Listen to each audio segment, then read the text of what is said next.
Aquí estamos nuevamente. Vamos en este momento a trabajar algunas categorías de análisis de tipo teórico y en este PowerPoint que les proponemos sobre el sistema sexo, género y orientación sexual.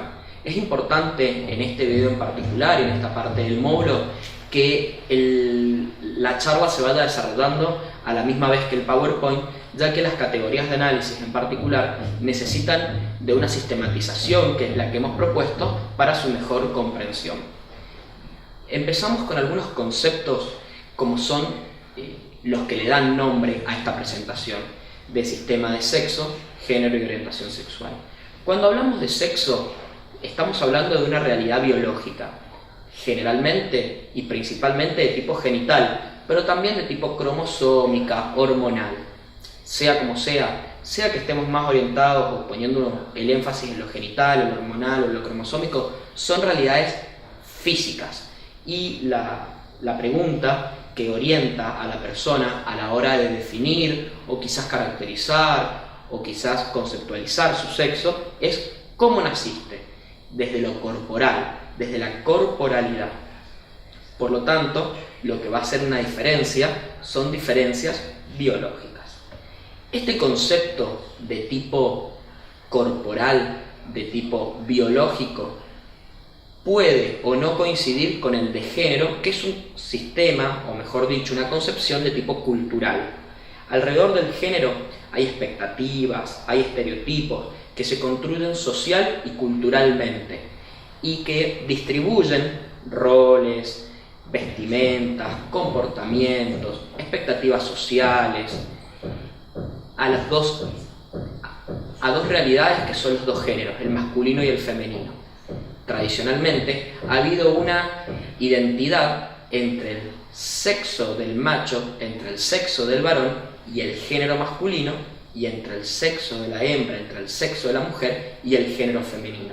Era como que si viniese dado, viniese de la mano naturalmente, algo que los estudios de género, y a partir de generalmente la segunda mitad del siglo XX, se ha ido escindiendo y entendiendo que no necesariamente van de la mano.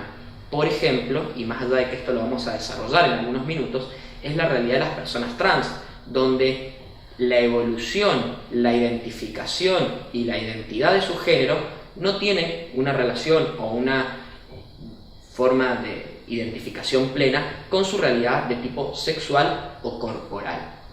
Ya lo vamos a desarrollar un poquito más adelante, pero de la misma manera que dijimos que en el sexo la pregunta es ¿cómo naciste?, en el género la pregunta es ¿cómo te sentís?, ¿con qué te identificás? Hasta ahora hemos hablado de dos grandes géneros, el masculino y el femenino, pero también vamos a ir viendo que este paradigma de alguna manera está en cuestionamiento, en evolución, y que aparecen otras realidades que no son dicotómicas o binarias y que son otras identidades, otras identificaciones, otras evoluciones en el género. Finalmente, la categoría de análisis que traemos para compartir con ustedes es la de orientación sexual. En la orientación sexual vamos a definirla como una atracción que puede ser del tipo erótica, es decir, una atracción sexual, o una atracción de tipo romántica hacia personas.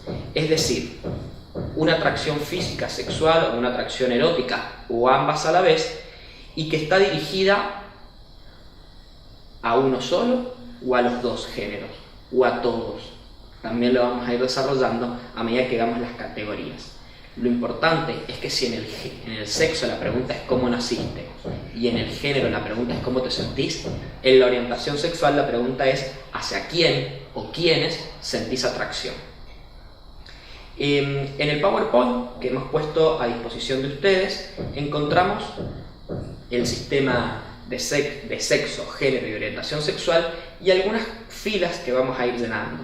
Pero cuidado y advertencia, esto que les estamos poniendo a proposición es un cuadro, es un cuadrado, y como tal tiene algunas limitaciones y es rígido en algunos aspectos. Y lo que vamos a estar hablando son de realidades de las personas que fluctúan, que cambian, que evolucionan y que no necesariamente son compartimentos estancos como lo que hemos propuesto. Por lo tanto, este cuadro tiene que ser entendido como un recurso de tipo didáctico para facilitar esta exposición, pero no como algo absolutamente limitante, todo lo contrario. Si nosotros vemos la primera columna, que en este caso la hemos propuesto de color naranja, consideramos que el origen del sexo es un origen, como veníamos hablando, de tipo biológico. Y va a generar dos categorías dicotómicas y generales, es decir, mayoritarias y quizás socialmente más visibilizadas, que son las categorías de varón y mujer. Es decir, desde el punto de vista genital, por ejemplo en el nacimiento, cuando la criatura nace, la visibilización de un pene genera la clasificación de como si fuera un varón y de una vagina en una mujer. Estas son las categorías binarias típicas, pero que también han invisibilizado y en algún punto puesto en un segundo plano otras realidades que tienen que ver con lo sexual, como es la realidad de las personas intersexuales. Una persona intersexual es una persona donde hay presencia de genitalidad u hormonas o cromosomas de los dos sexos en una sola corporalidad. Si bien probablemente algunos o algunas de ustedes considere que esto tiene relación con el concepto de las personas hermafroditas, vamos a dejar de lado esta denominación porque tiene una connotación negativa, tiene que ver con una historia de la mitología griega, un ser que era el ser llamado hermafrodita, que podía tener relaciones consigo mismo y digamos,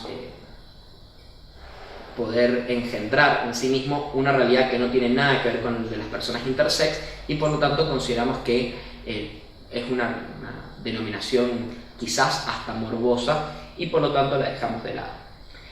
Entonces encontramos dos categorías dicotómicas, binarias, principales, y otras categorías no binarias como la de las personas intersexuales. También en el cuadro hemos puesto la categoría de personas transexuales. Y acá nuevamente es válida la advertencia que habíamos hecho al principio. Ya no vamos en lo común y en nuestra práctica cotidiana a hablar de personas transexuales, transgénero, travesti, sino que vamos a hablar de identidades trans como un colectivo donde no hay una identificación entre el género y el sexo. Sin embargo, y como los medios de comunicación o alguna bibliografía que no está actualizada sigue tomando en cuenta estos conceptos y aparecen, los hemos propuesto desde un análisis lo más objetivo, si es que se pudiese hacer así, posible para ustedes, y consideramos que una persona transexual es aquella que ha hecho una intervención quirúrgica en su cuerpo y para poder adecuar su realidad corporal a aquel sexo que no era el de su nacimiento. Por ejemplo, una persona que accede a una operación de vaginoplastia y para poder tener una vagina. Nuevamente, y con esto quiero enfatizarlo, es una categoría, la de transexual, transgénero, travesti, que hoy está de alguna manera universalizada en el colectivo trans. La modificación o evolución que se da en la realidad sexual a lo largo de la vida de la persona generalmente es muy baja, en algunos casos es nula, ya que hay algunas operaciones que no se permiten, básicamente por la corporalidad, hacerse más de una vez, y además en general son complejas, no es algo tan mutable. La categoría de género va a crear roles de reproducción, es decir, una persona de sexo masculino, un varón, una persona de sexo femenino, una mujer, va a tener que ver con las cuestiones de reproducción, no con cuestiones sociales o culturales que son de la categoría del género, la columna verde que proponemos en el PowerPoint y que en unos instantes vamos a estar compartiendo. Finalmente, el sexo como categoría biológica de análisis es atemporal y universal, es decir, desde el punto de vista biológico, la mujer china, la mujer de la India, la mujer de los países del norte de Europa y la americana, desde el punto de vista biológico, su realidad es la misma, y lo mismo el varón. No son cuestiones que cambian ni con el devenir de los años. Una mujer en la Edad Media, desde el punto de vista físico, es igual que una mujer de la actualidad. Bien, hemos estado hablando de algo biológico principalmente, determinado por lo biológico, esta primera columna naranja del sexo, Y ahora vamos a analizar la columna verde, que es la columna del género. Y esta palabra que casi se me escapa recién, cultura, es el origen que va a dar nacimiento a la categoría de género. Mientras que el sexo está determinado por lo biológico, las categorías y los géneros están determinados culturalmente. Me adelanto quizás un poquito, pero lo que va a significar esto, si están determinadas culturalmente, sí van a tener un determinismo geográfico y temporal. No es lo mismo la feminidad en la Edad Media que la feminidad hoy. No es lo mismo la concepción que tenemos de un varón en Egipto, en el Egipto de hace 2000, 3000 años, en el Egipto de hoy, en la India o en la China o en nuestra Argentina. El género también tiene categorías binarias y que son principales, la del género masculino y el femenino. Alrededor de esto hay una cantidad de construcciones, de estereotipos, de roles, de comportamientos, de expectativas que social y culturalmente se imponen a uno u otro género. Y vamos a ver que también hay categorías no binarias. Pero me detengo un poquito en esto de las categorías binarias. Tradicionalmente se entendía que la aportación de pene, y que te hacía desde el punto de vista sexual un varón, se correspondía con la categoría de género masculino, y que la aportación de vagina te hacía pertenecer al género femenino. Pero no siempre va a ser así. No siempre donde hay una vagina va a haber necesariamente, y desde el punto de vista del género, una mujer, la construcción social de una mujer. Y no siempre donde veo un cuerpo con pene voy a ver lo que necesariamente es la categoría cultural del género masculino.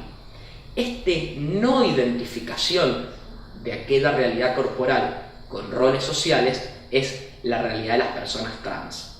Por eso, en primer lugar, en nuestras categorías no binarias, hemos colocado a las personas transgénero. Son aquellas que, naciendo con una genitalidad, por ejemplo, masculina, se identifican con un rol de género femenino. O viceversa, naciendo con una corporalidad masculina, eligen o se identifican y lo sienten una necesidad social de estar incluidas en el género, si había dicho femenino, masculino. Esto es muy importante, porque estas personas tradicionalmente, y esto lo vamos a desarrollar con la doctora Echenique, con Gabriela en otro de los videos, han sido objeto de discriminación. Esto es muy importante, y estas categorías no tienen sentido per se, no tienen un sentido autónomo, sino es entendiéndolas en el ámbito del paradigma de la protección de derechos. Otra de las identidades es la identidad queer.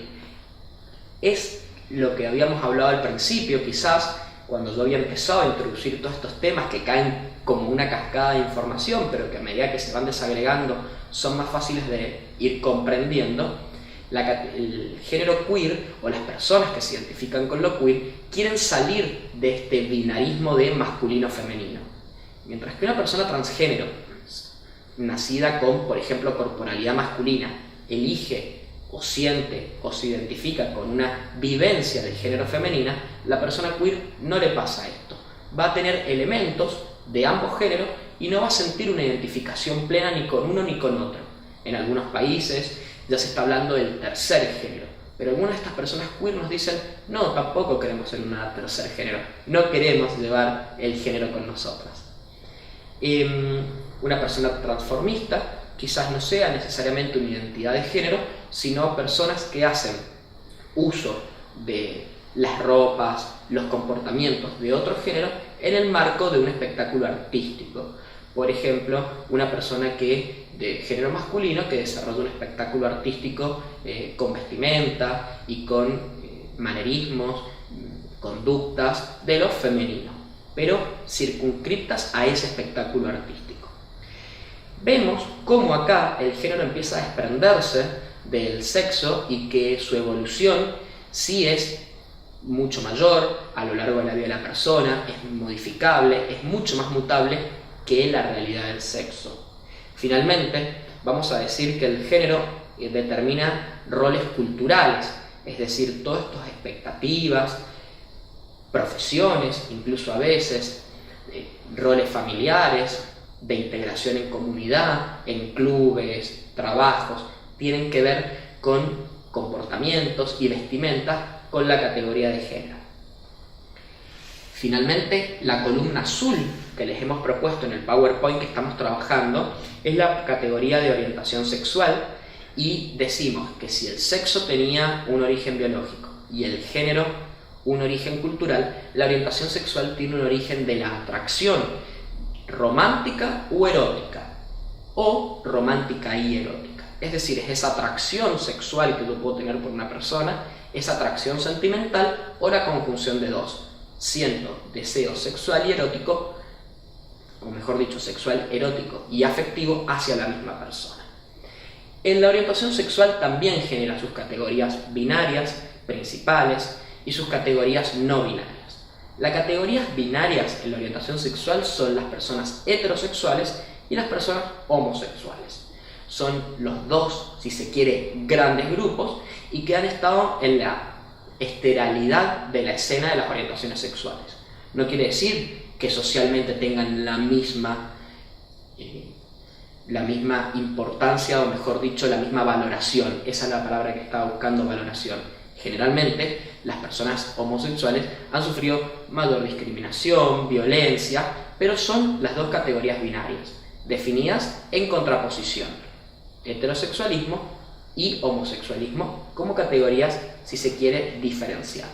Pero hay otras categorías no binarias, por ejemplo, personas bisexuales, pansexuales.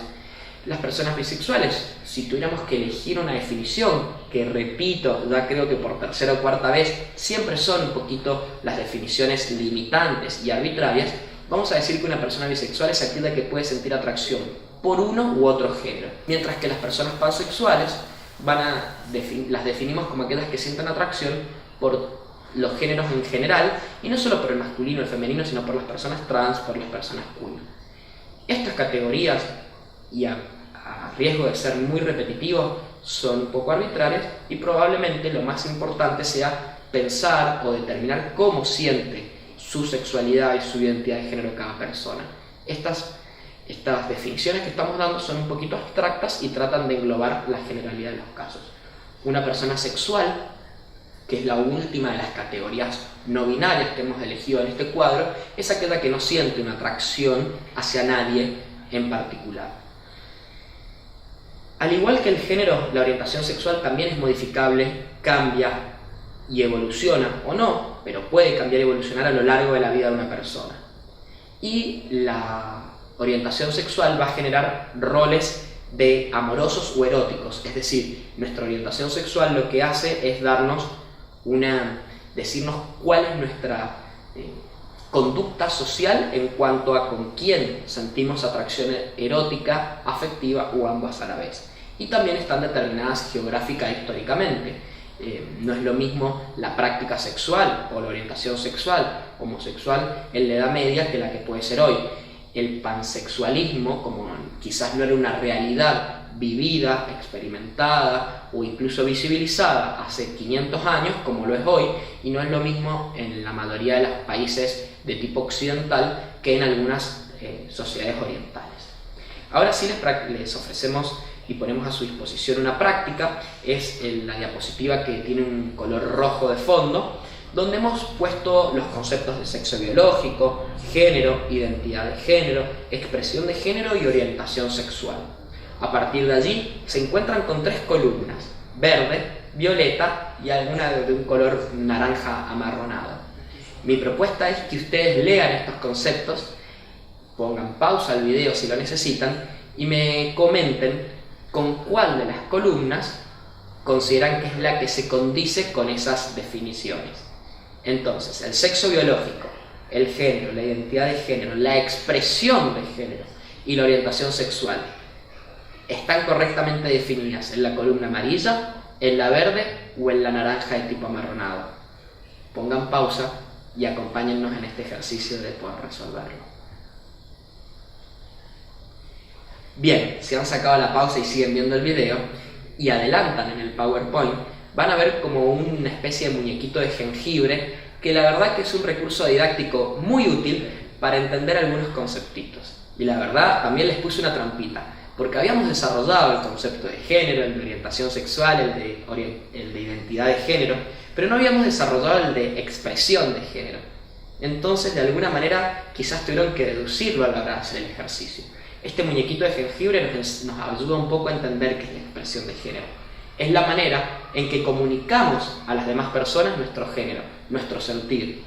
La vestimenta, el largo del pelo, la cantidad de accesorios, de maquillaje. La expresión de género es un conjunto de diferentes expresiones. No va a significar que porque un varón usa el pelo largo inmediatamente pasa a ser una mujer o del sexo o del género femenino.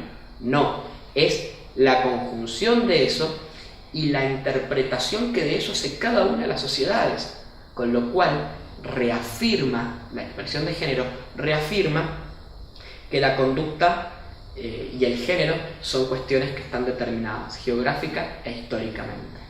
Antes de terminar, les invito a que visiten el Código Penal en su artículo 80, inciso 4 e inciso 11, y van a ver cómo estas categorías de género, orientación sexual, identidad de género, expresión de género y violencia de género, que de alguna manera es el eje que engloba un poco este curso, encuentran recepción legal, por ejemplo, en este artículo que les propongo leer, el artículo 80 del Código Penal, las agravantes del delito de homicidio.